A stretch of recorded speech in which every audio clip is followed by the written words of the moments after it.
Hey, welcome to Beyond the Plastic, show where we try to go with a deep dive on some things beyond just the surface of board games. Today we're going to look at not the game Twilight Imperium, but just one faction. We're going to look at their primary strategy and a secondary strategy that I've come up with that I like. So, why don't we get started here real quick. Twilight Imperium is a 4X game that requires about 4 to 8 hours to play. It is a very intense game, a lot of negotiations, a lot of other things that go on with it. Today, we're going to look at the Mentek coalition and how to play them and what is the best strategies to use for them. So, let's go ahead and dive in, and we're going to talk about some of the basics of TI4 and some of the things that go into it. We will start with the technologies, and the reason we're going to start with technologies is because you can earn victory points using technology.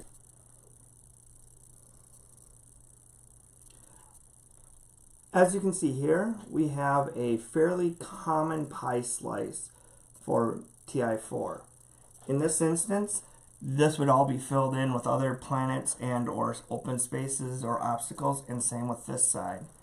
This would be just your slice that you're concerned about at the beginning of the game. This is the starting units for the Mentek. This is a technology sheet. We do all of our technology from a technology sheet. When I play it, this is actually cards in the real game. We like this because you can use a dry erase, circle what you have. You can show everybody what you have really simply. We have our technologies listed on the bottom. The standard strategy for the Mentek, because the Mentek steel, is attempt to make everybody your neighbor so you can steal trade goods when they get over 3 trade goods. The starting technologies is plasma scoring and Sarween tools. The reason I mention the starting technologies is because there is technology victory points available if they're drawn. One of which is if you get 2 unit upgrades, you can get a victory point. Another one is 2 technologies and 2 colors. You can get a victory point if those are your public objectives. There are 2-point objectives, 2 technologies in 4 colors, and 3 unit upgrades. And then the final 2 that are available to you are from secret objectives. Objectives that only you have that no one else knows about. And those are 2 faction technologies and or 4 technologies in 1 color. So the way that Mentek work, a standard way of doing it would be to get gravity laser system, neural motivator, and then your 2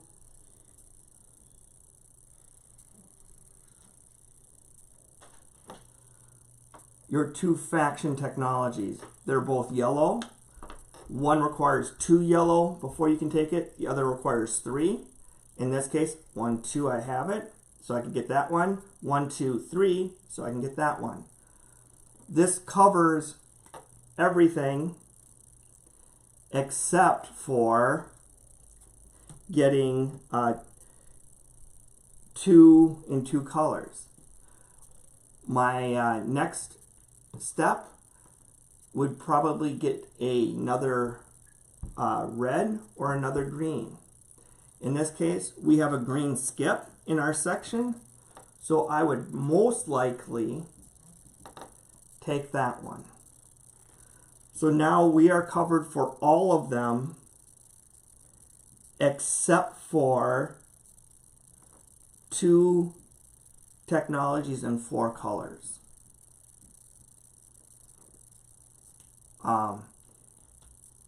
Your ships that you would want to upgrade would definitely be your cruisers, your PDSs, and then for the third one, it's kind of up to you. I kind of like to do fighters by getting anti-mass deflectors.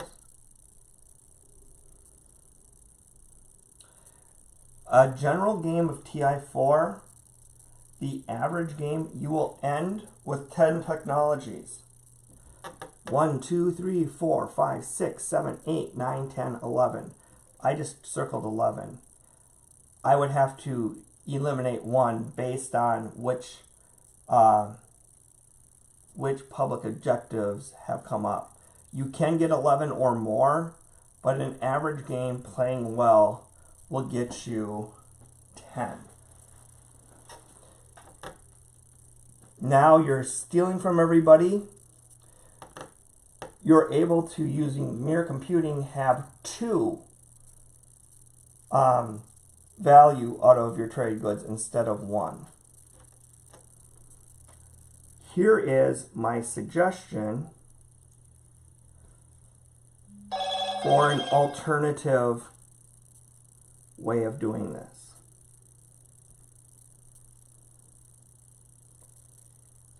And this is fairly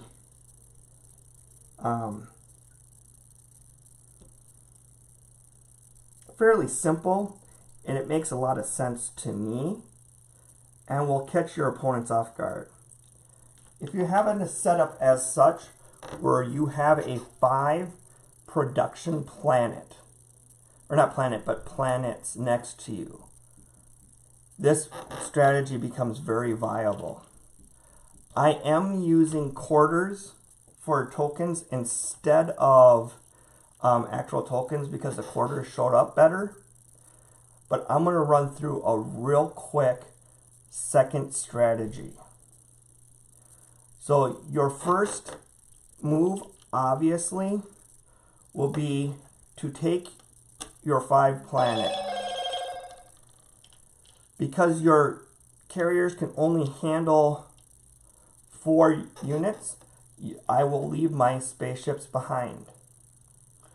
The second thing that I'm going to do is I'm going to spend for my tactics on my turn and get a space dock. Or not tactics, strategy, I'm sorry. Now I have a space dock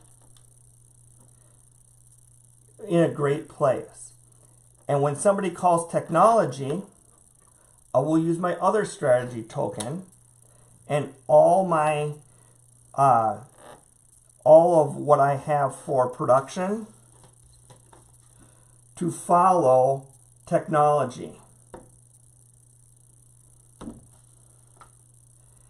And that will give me, I'm going to select Magen Defense Grid.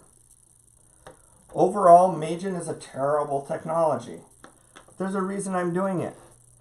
On my phase, I'm also selecting politics. So I can get the speaker token. Because the next round, I select technology. I bring back 2 my tokens, and this is how I end my turn. Whoops, I take that back.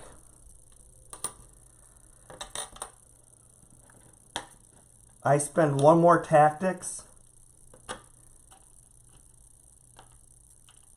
to make one of my opponents my neighbor. Whether it be this side or the other, it doesn't matter. I get 2 back, and I'm going to lose 2. But 1 in strategy, 1 in tactics.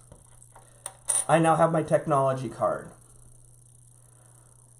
The reason that this is important is when it comes time to go, I am going to obviously take this planet and this planet. And when technology comes up, I get to have two technology. Because I'm the one doing technology, I'm going to take Duranium Armor, and I am going to take War Sons.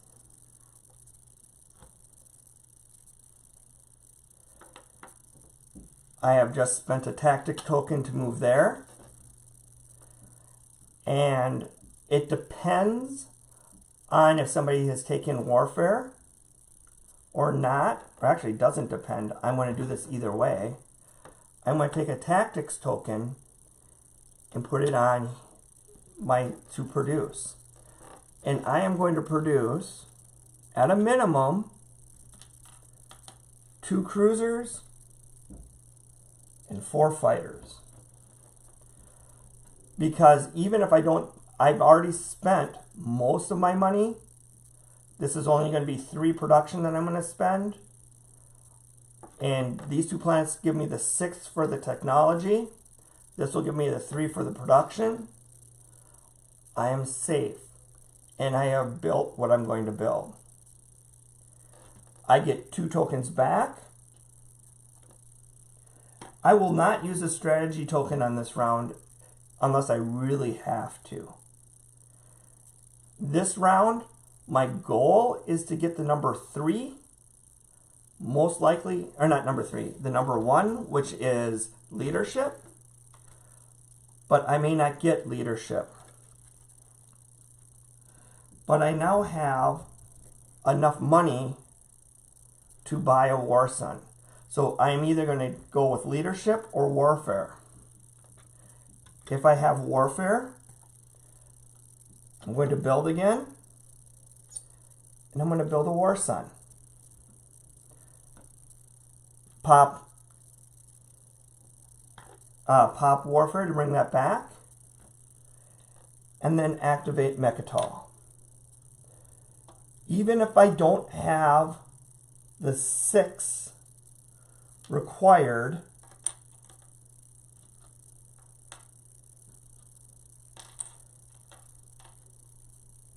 the six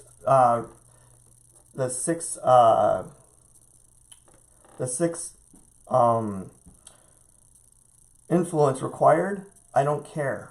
I'm sitting on that with a heck of a load. It's going to take a lot to have somebody take me off. And if somebody else took it, I'm definitely taking it with this. When somebody pops technology, I follow. And this time, and it seems strange, but I take Destroyer 2. Reason for that? You take Destroyer 2, my War Sun now has 4 meat shields in front of it. These 2 guys do become meat shields, the Destroyers. And most of the time when I've had problems with my War Suns taking on other opponents, it's because they have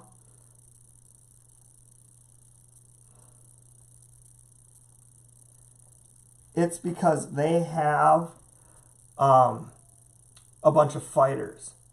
When you upgrade your destroyers, you're hitting 2 at 5. I want to roll 4 dice at 5. I'm going to hit a number of fighters. I am now sitting in a really good spot. I have fulfilled at least 1 tech requirement, which would be 2 unit upgrades.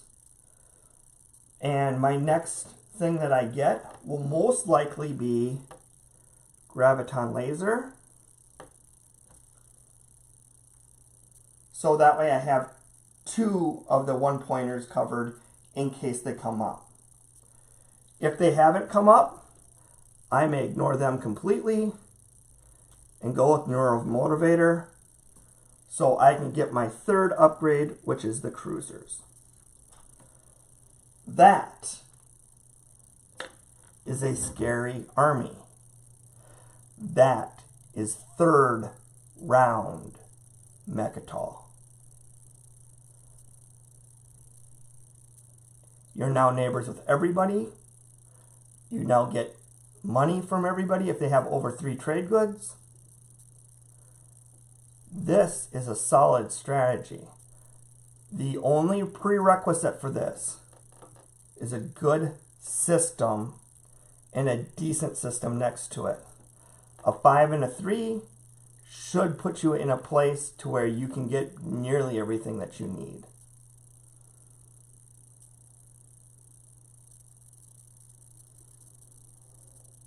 Five and a 3 will give you 8 plus 4 is 12, so you can build your war sun in the third round.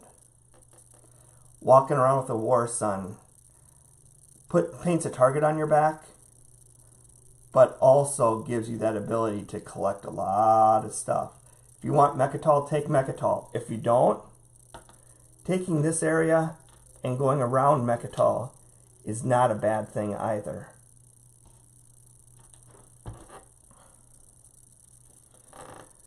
You have options,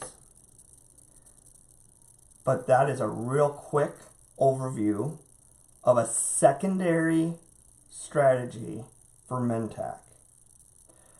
After I do that, remember I said there's 10? 1, 2, 3, 4, 5, 6, 7, 8. For me to do 2 more, 9, 10, I'm going to be missing a lot of stuff.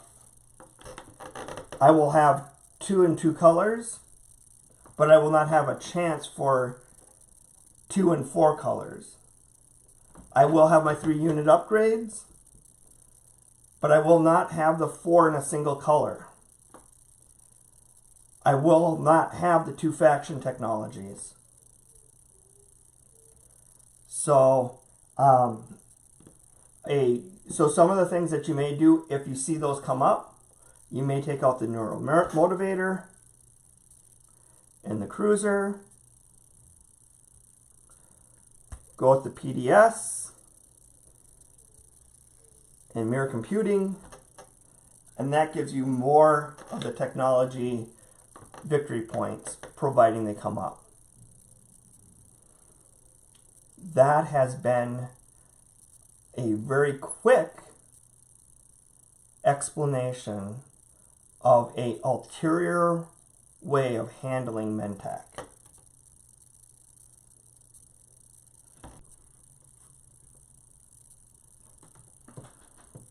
And that was a very quick overview of the Mentek, what they can do, and an ulterior way to handle them.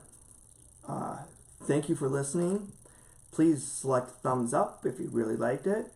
If you think this strategy is flawed, please tell me in the comments. Tell me where I went wrong, what I can do right. I love the ideas of providing better and different solutions for various races.